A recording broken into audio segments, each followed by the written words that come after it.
In the name of Allah, the most gracious, the most merciful, all praise is due to Allah, the Lord of the worlds, who give us life, wisdom, and the ability to speak the truth. We send peace and blessing upon our beloved Prophet Muhammad sallallahu alaihi wasallam, peace be upon him, who showed us the right path, respected teachers, their students, and honorable members of the committee.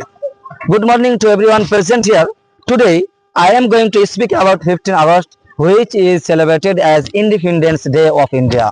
On this day in 1947, India gained freedom from British rule after almost 200 years of struggle and sacrifice. It is a day of pride and respect, remembrance for every Indian.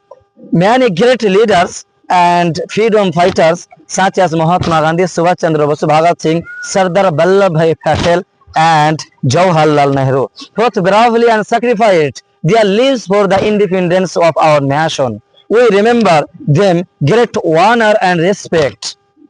On this day, the Prime Minister of India hosts the national flag at the Red Fort in Delhi and delivers a speech to nation. Schools, colleges, and offices celebrated this day by hosting the flag. Hosting the flag, we should always work together to keep safe and proud. Thank you and happy Independence Day. Assalamu alaikum wa rahmatullah.